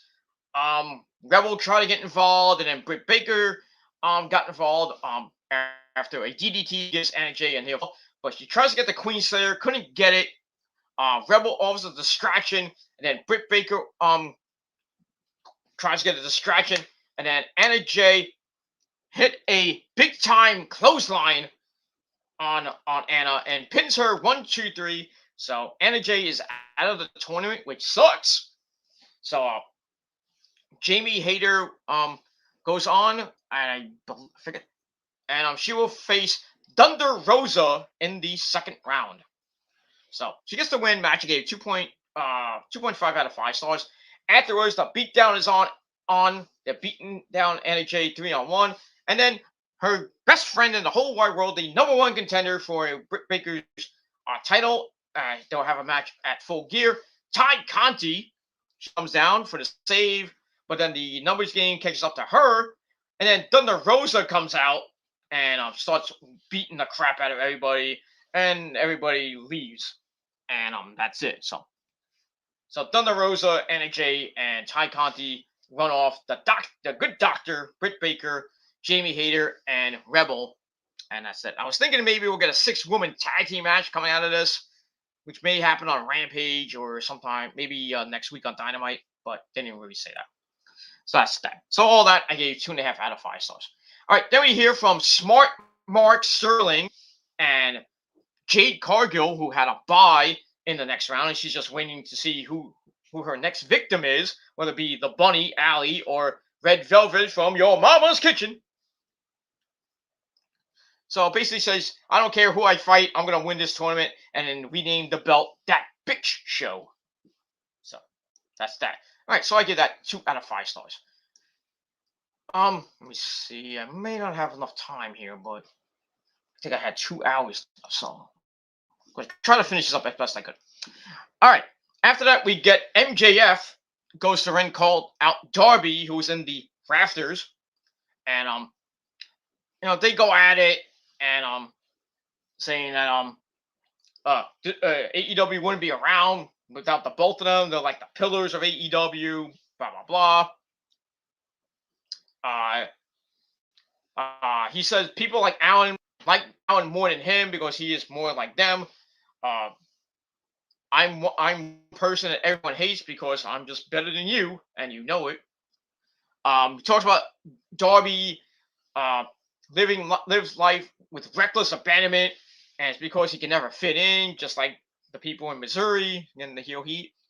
Then he talks about how he's the perfect package of someone who can talk this well and back it up in the ring. He's just better than Darby, and he knows it, and he can even beat him. He says, I have so much confidence in myself, I can beat you with a freaking headlock takeover. So then Darby says, I'm everything you wish you could be, and well, I'm not going to go hardcore. I'm not going to hit you with a skateboard full of tacks or spikes at this, but you hit more than with spikes. But anyway, he promises MJF a wrestling match at Full Gear, but as far as tonight, I'm going to let all my anger out. And then Darby goes to the ring, but MJF kind of leaves. And then the Man Cold Sting, he comes out with some ex-goons. But then Shawn Spears and Wardlow come out to kind of beat everybody up, which leaves MJF and Darby to fight in the crowd. And then MJF gets the better of things, and he tries to get back over the barricade and leave. But then Darby comes at him like 100 miles per hour. Boom! Clothesline over the barricade. That was fucking sick. Then they get in the ring. He loads up for the coffin drop, but MJF bails into the crowd to escape. And that's pretty much it. That was awesome. That whole thing was awesome. I gave it 3.5 out of 5 stars. And we'll see what happens next week with them. And that's it. All right. This is the... No, it's not. Okay. All right. After that, we go back to the ring with our next match. Cody Rhodes taking on Andrade El Idolo. We had Arn Anderson at ringside for Cody and Jose with Andrade. A pretty good match, back and forth match. They went. Andrade hits the Three Amigos. Where am I? Okay, here I go. I lost my spot for a second. So Andrade nails the Three Amigos. Latino, del Italiano, Dominican, papi. Anyway, so he's basically beating up Cody. He misses the split leg moonsault, which allowed Cody to bust out the flip flop fly and puts him down. Then Cody goes for the figure four. It gets broken up. Andrade grabs his own figure four, and Cody looks like he's about to tap. But Andrade sends Cody over the top rope. Then Arn Anderson has to beat Jose, who was trying to get involved. So knocks him down like a little piece of meat. Get out of here. Which leaves Cody to send Andrade to the outside. Cody tries a suicide dive, but FTR pop up from underneath the ring and hit Cody in the face with the AAA tag team titles. The referee did not see it. What he was looking at. So Andrade, they put Cody in, and Andrade hits the hammerlock DDT on Cody and beats him 1, 2, 3 in a little over 10.5 minutes. And that's basically all I got to say about that. So I'm glad that Cody lost, and Andrade won. It looks like Cody's putting a lot of people over lately, like Malachi Black and now Andrade. So we'll see what happens with that. All right, so the match was all right. Gave it 3.25 out of 5 stars. Afterwards, the beatdown is on. Arn Anderson tries to get in, and he's shoving Tully Blanchard. He's like, "Come on, old man, let's do it like we did it in the NWA, like when we were the Horsemen." So they're about to go at it, and look like Arn was they're about to go at it. Then the Lucha Brothers come out, Ray Phoenix and our good buddies Pentagon Zero, middle. They come out, they take out FTR. They're about to hit the Fear Factor package power driver DDT, but somehow they get out of it, and then they run away through the crowd, and that's it. So we'll see what happens with all these parties going into next week, and that's that. So all that I gave 3.25 out of 5 stars, and that's it. All right, then we go to the ring. We have another in-ring interview with Tony Baloney, and his guest is Johnny Hungee, John Silver. He says he's ready for Adam Cole, baby, on Rampage this Friday. So he says, "No, I'm not ready for Adam Cole. I'm ready for Budge." Then he talks about the whole shit on BTE. Cole hasn't followed his advice about getting a haircut, changing his name to Budge, maybe becoming the Dark Order's manager. Blah blah blah blah blah blah blah. He's like, maybe if he listened to me, he wouldn't have gotten a concerto early in the night by Christian Cage. So he basically says the Budge stuff is probably your latest example of something you need to watch and all the show to understand. So that's that. Well, actually, that's what it is. So basically, the whole Budge stuff, they brought that from BT into Dynamite. And that's it. And Rampage. So we'll see John Silver versus Adam Cole, baby, for the very first. And we'll see with that. I hope Adam Cole whips his ass. I like John Silver, but I mean, I like Adam Cole even more, but it is what it is. I like that, but you know what I mean. And I'm not sad. All right, so I'll give that segment 2.5 out of 5 stars. All right, then we get a promo from the Bunny, Allie, and Red Velvet from Her Mama's Kitchen. Basically talk about their match in the final match in the first round of the TBS title tournament, which will be on a live edition of Rampage this Friday night from St. Louis, Missouri. And that's that. All right, then we get to the main event, the final semifinal match in the World Title Eliminator Tournament. We had Orange Cassidy, who came out with the best friends. Give me a hug. You know, Chucky T, Chris Statlander, and looked like Wheeler Yuta. So he gives the ring. He has his ribs bandaged up again, like he had last week against Will Hobbs, and proceeded to get re-injured.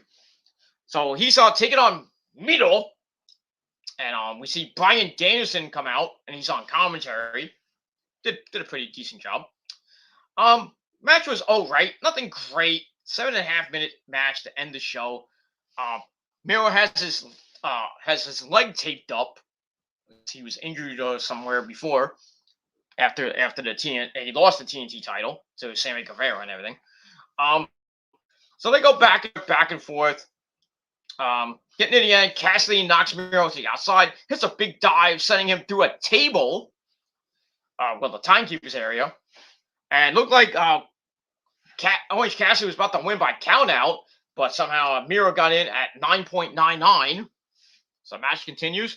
To get back in, Cassidy hits the beach break, but Miro gets out of that and somehow gets up and gets out of that, kicks Orange Cassidy down again, and stupid freaking motorcycle at 3:45 in the morning. Idiot! Go to sleep, motherfucker. But anyway, Miro kicks him down. Then he's like, "Game over!" Stomps on his back. Then he knocks him in the game over and then rips his back apart. And Orange Cassidy tapped out quicker than a drunk guy. Whatever. But anyway, Miro wins in about 7.5 minutes. Match was alright. I gave it 3 out of 5 stars. And that's it. Obviously, Miro was gonna win. He just took the place of Moxley, who was gonna win anyway. So that's it. And there's your finals in the World Title Elimination Tournament. It's going to be Miro taking on Bryan Danielson, I believe for the first time in AEW. I don't think they fought. Miro before he was Rusev, but in the WWE when a good buddy Daniel Bryan was there. So we don't know. This might be the first match ever. I don't know. But anyway, afterwards, before the show ends, Danielson comes to the ring, tries to shake hands with Miro. Miro's like, "Fuck you, dude," and left. And that's pretty much it. So that ends Dynamite for tonight. Wasn't the greatest show, but still, it was okay. It was had a couple good matches there, but some solid matches. And that's it. So that's it. So I gave Dynamite a solid 7 out of 10 stars. Let me know what you guys think of the show down below, or in a video reply if you wish, or you can hit me up via on Facebook Messenger to talk about the show, or you can slide in my DMs on Twitter, or hit me up with a tweet on Twitter, or hit me up with a message on Instagram. So hit me up on social media. My Twitter link is down below, as well as my handle on Instagram. You can follow me on Twitter and Instagram. Maybe I'll follow you back. I don't know. I really don't care for you fucking trolls. But if you're a real person and you like what you see, you can subscribe to my channels and friend me on Facebook. And well, if you're on Facebook, just type in Peter Gomer. You'll find me somewhere. You can maybe friend me. Maybe I'll friend you back. Maybe I won't. And then follow me on Twitter and Instagram, and maybe I'll follow you back. I don't know. We'll see. But that's that. And we'll move on from there. All right. That's it, everybody. For review, once again, the results. Kenny Omega beat Allen number 5 Angels with a bunch of V triggers. FTR beat Kalisto or Samurai Del Sol and Aerostar after I roll up to Aerostar with a handful of tights and the top rope, the middle rope. So they get the win. They retain the AAA Tag Team Championship. Jamie Hayter beat Anna Jay in the first round of the TBS tournament with a lariat.